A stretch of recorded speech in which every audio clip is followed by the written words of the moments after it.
to anyone running a basic diagnostic, including the Russian cyber warfare units monitoring our outbound traffic. I walked to Chase's office.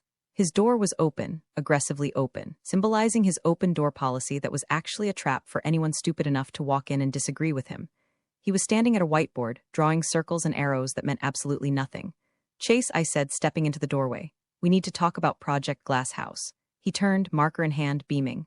"Alina, incredible, right? I'm flattening the hierarchy. No more secrets. We're going to be one big, efficient organism." "Chase, we can't merge the clearance levels," I said, keeping my voice low. "It violates Title 50 of the U.S. Code. It violates our contract with the client. And frankly, it's dangerous." He sighed, capping the marker with an exaggerated click. "There you go again. Dangerous. Violates code." "Alina," I spoke to legal. "They said as long as we have internal NDAs, we're covered. You're clinging to red tape like it's a life raft." "Legal reviews contracts, not operational security," I countered. "There are active partitions in our system that protect external equities. If you drop the firewalls, those equities are exposed." He walked over to me, invading my personal space. He smelled of expensive cologne and arrogance. "Let me be clear," he said, his voice dropping to a patronizing whisper. "I was brought here to fix this company, to modernize it. You represent the stagnation I was hired to eliminate. I don't care about your external equities. I care about throughput. I care about the board meeting next week where I get to show them that I increased efficiency by 40%. Efficiency at the cost of security is negligence," I said. I shouldn't have said it. I knew the moment the words left my mouth that I had crossed a line with him. But the silence from Tungsten was screaming in my ears. Chase's face hardened. The smile vanished. "Negligence? You're calling me negligent. I'm advising you of the risk," I corrected. "If you proceed, I will have to log a formal dissent in the compliance record." He laughed, a sharp, barking sound. "Log whatever you want, Alina, but know this, I'm restructuring the personnel chart too, and I'm looking for team players, not roadblocks." I left his office, my blood running cold. He wasn't going to listen. He was going to burn the house down to prove he could fix the heating. Back at my desk, I initiated a protocol I hadn't touched in 5 years. I opened a terminal window and typed in a command line that looked like a standard disk defragmentation request. In reality, it was a heartbeat ping to Tungsten's last known location. Nothing. The cursor blinked. Come on, I thought. Give me something. Then a response. Not a location, but a code. Solstice. My breath hitched. Solstice meant the asset was burned. It meant his cover was blown. He was in immediate danger of capture or execution. He needed immediate extraction. I reached for the secure phone to call the station chief at Langley. I needed to declare an emergency. "Alina," I jumped. Chase was standing in the doorway of my office. He had 2 people with him, the head of HR, a woman named Linda who looked like she was constantly smelling something unpleasant, and a security guard. "Put the phone down," Chase said. Wasn't smiling anymore. "I'm in the middle of a diagnostic," I said, my hand hovering over the receiver. "It's critical, it's over," Chase said. Linda stepped forward, clutching a folder to her chest. "Alina, effective immediately, your employment is terminated for cause. Specifically, insubordination and refusal to adhere to new operational directives." I stared at them. They were firing me, in the middle of an active exfiltration crisis. "You can't do this right now," I said, my voice steady but urgent. "Chase, listen to me. There's a situation unfolding that you do not understand. If you cut my access now, people will die." Chase rolled his eyes. "Always the drama. People will die. It's a server farm, Alina, not a battlefield. Hand over your badge and your laptop." I looked at the phone.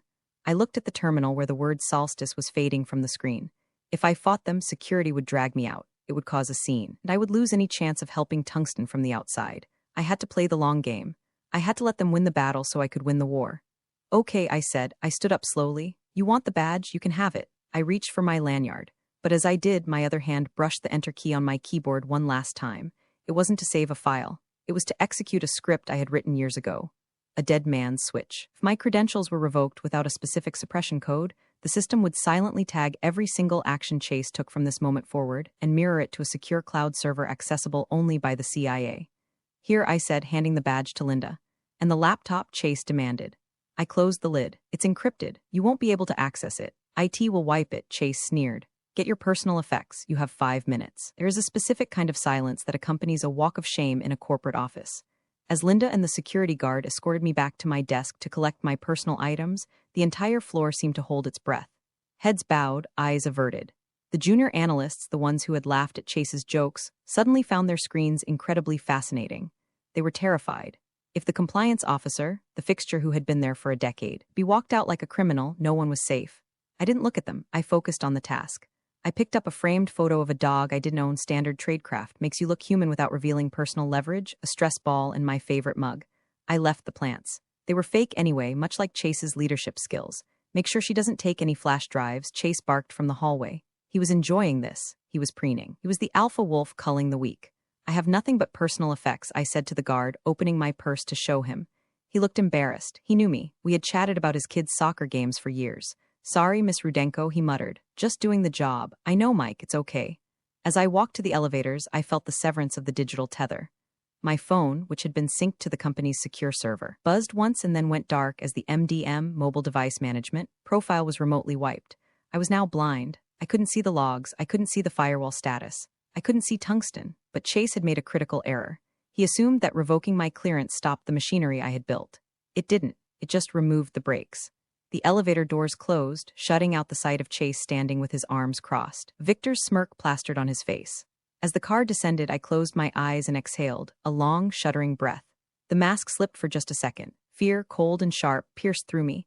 Tungsten was out there in the cold, and his handler had just been blinded. I walked out of the lobby and into the humid DC afternoon. The sun was blinding. It felt surreal to be standing on the sidewalk at 2:30 p.m. on a Wednesday. I walked 2 blocks north, away from the building, to a nondescript sedan parked in a garage that cost more per hour than most people made in a day. I got in, locked the doors, and reached under the passenger seat. I pulled out a burner phone, a heavy encrypted satellite device that looked like a relic from 2005. I powered it on. It took 30 seconds to acquire a signal.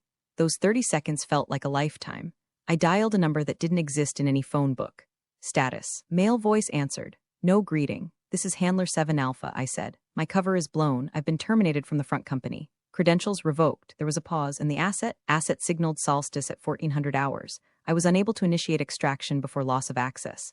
Damn it, the voice hissed. It was the deputy station chief. How compromised is the company architecture? The new director, Chase, is lowering the firewalls on Friday. He's merging the clearance levels. If Tungsten tries to route through the server after that, his traffic will be visible to anyone looking, and the Russians are definitely looking. We can't raid the company without cause, the chief said. It would alert the Kremlin that the company is a CIA front. We need a trigger. You'll have it, I said, watching the entrance of my old office building through the windshield. I left a logic bomb in the exit protocol. When Chase runs his optimization script on Friday, it's going to flag every irregular packet as a security breach and auto-report it to the DoD. It will look like a massive data leak caused by incompetence. That's risky, Alina. It's necessary, I said. Chase is going to hang himself. I just provided the rope, but we need to get Tungsten out now. I need you to activate the secondary relay. We can't do that without the encryption keys you held at the firm. I know, I said. That's why I need you to pick me up. I didn't write the keys down. I memorized them. Stay put. Asset recovery team is inbound. Ida 10 minutes. I hung up and leaned back in the seat. I watched the building. Chase was probably up there right now, giving a speech about the new era. He had no idea that by firing me, he had just engaged the gears of a machine that would grind him into dust. They took the bait, I whispered to the empty car. But as I watched, I saw a notification pop up on the burner phone. It was a forwarded packet from the passive listening post I had set up on the company's guest Wi-Fi months ago. Subject, priority / tungsten / location ping. It was a geolocation tag. Moscow, but not the ministry. It was a transit hub. He was moving, and he was terrified. Thursday passed in a blur of manic energy inside the company. According to the intercepted chatter I was monitoring from my temporary base of operations, a sterile hotel room in Arlington with blackout curtains, Chase was on a victory lap. He had ordered pizza for the entire floor. He was walking around high-fiving the developers. He had scheduled the firewall migration for Friday morning, calling it Liberation Day. I sat in the dark, the glow of 3 monitors illuminating my face. The satellite uplink was stable. I had recreated a mirror of the network traffic using the backdoor I'd mentioned to the chief. It wasn't full access. I couldn't stop Chase, but I could see what he was doing. At 10 o'clock a.m., a junior sysadmin named Kevin, a good kid, smart but timid, flagged an anomaly. I saw the ticket appear in the queue. Ticket #9942, irregular encrypted traffic on port 8080. Originates from legacy sector. Recommendation, delay migration until source is identified. Port 8080 was the channel Tungsten used. It was the lifeline. Kevin had spotted the heartbeat. I watched the ticket status. 10 minutes later it was updated. Status, closed, resolved by Chase admin. Notes, ignore legacy noise. Proceed with migration. Stop looking for ghosts, Kevin. My fist clenched around the coffee mug until my knuckles turned white. Chase wasn't just ignoring the warning signs. He was actively suppressing them to preserve his timeline. He was choosing his ego over national security. I switched screens to the map of Moscow. The geolocation tag for Tungsten hadn't moved in 4 hours. That was bad. An asset on the run keeps moving. Static means captured or dead or pinned down. Come on, I whispered. Move, the phone rang. It was the chief, Alina. We have visual confirmation of activity near the asset's last ping.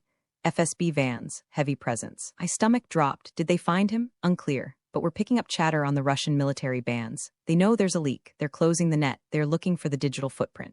And tomorrow morning, Chase is going to light up that footprint like a flare, I said. Can you stop it remotely? No. He physically pulled the server blades for the secondary firewall. He's bypassing the software controls. It's a hardware bridge now. Unless I walk in there and cut the cable with bolt cutters, the data merges at 0900 tomorrow. We can't get a team in there that fast without causing a diplomatic incident, the chief said. If we raid a US company, we admit we were using it for espionage. The Russians will use that to justify executing the asset publicly.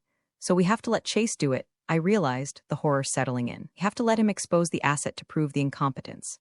No, the chief said. We need a diversion. We need the system to crash before the merge completes. I looked at the code scrolling on my third monitor. The dead man's switch I had mentioned earlier. It was designed to log errors, but with a few tweaks, it could be weaponized. I can overload the logic bomb, I said. Turn it into a denial-of-service attack from the inside. It will brick the servers. We'll destroy the company's credibility, cost them millions, and probably get Chase arrested for negligence. Do it, the chief said. Burn the company. Save the asset. I need to get close, I said. My remote access is read-only. I need to be within Wi-Fi range of the building to inject the command. You're compromised, Alina. If they see you, they won't see me, I said, standing up and grabbing my coat. I'm just the woman they fired. I'm nobody. I drove back to the city as the sun went down. The building, a tower of glass and steel, loomed against the twilight sky. It looked peaceful, corporate, safe. Inside, Chase was probably drafting his press release about the successful restructuring. I parked in the underground garage, 3 spots away from the elevator bank. I pulled out a high-gain antenna and connected it to my laptop. I scanned the networks. There it was, guest Wi-Fi, weak but usable. I started typing. The code was complex, a cascade of commands that would flood the internal routers with contradictory instructions the moment the migration started. It wouldn't stop the merge, but it would freeze the data flow long enough for the asset to go dark. As I worked, I saw a movement in the rearview mirror, a security patrol car. I lowered the screen, my heart hammering against my ribs. The car cruised past, the guard sweeping a flashlight over the rows of parked vehicles. The beam washed over my windshield, blinding me for a second. He didn't stop. I let out a breath and hit enter. Command queued, execute at 090000. I was setting the timer on a bomb, and I was sitting right on top of it. Friday morning, 08:59 a.m. I wasn't in the building, but I could imagine the scene perfectly. Chase would be standing at the front of the operations floor, probably holding a coffee cup with a smug slogan like "Fueling the Hustle." The junior analysts would be at their stations, fingers hovering over keyboards, waiting for the go command. The big screens on the wall would be displaying the network topology, currently green, waiting to turn the new shade of optimized blue that Chase was so fond of. I was sitting in a diner across the street, nursing a tea I hadn't touched. My laptop was open, connected to the passive sniffer. 0900 a.m. Process initiated. The data stream on my screen spiked. Chase had flipped the switch. The firewalls dropped. The disparate databases, civilian HR records, payroll, and the highly classified intelligence routing logs began to merge into one data lake. For 3 seconds it worked. Then the logic bomb detonated. On my screen, the traffic graph didn't just spike, it flatlined. Code I had injected flooded the routers with billions of requests per second, specifically targeting the handshake protocols between the merged databases. Inside the building, the effect would be immediate. Screens freezing, alarms blaring.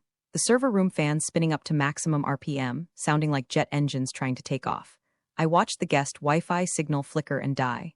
The entire building's external comms went down, but I wasn't celebrating, because in those 3 seconds before the crash, a single packet had escaped. A packet tagged with the digital signature of Tungsten.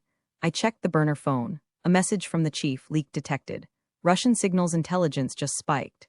They saw IT, damn it, I cursed, slamming the laptop shut. Chase had been too fast, or my code had been a millisecond too slow. The optimizing script had pushed the queue out before the crash took hold. Tungsten's location and encryption key had been broadcast in the clear for a fraction of a second. It was enough. I threw cash on the table and ran out of the diner. The phone buzzed again, asset going dark. Emergency Protocol Zulu. Protocol Zulu meant every man for himself.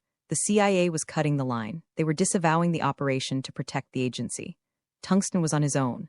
I sat in my car, staring at the building. People were starting to gather in the lobby, visible through the glass, confusion, panic. Then the emails started hitting the public servers, which were on a backup loop. My personal phone, which I had reactivated, lit up with notifications from former colleagues who still had my number. Text from Sarah, accounting. OMG Alina, everything is down. Chase is screaming at it. Smoke in the server room. Text from Kevin, sysadmin. Did you do this? The logs? They're garbage, but I saw something before it crashed. Do D headers? Alina, what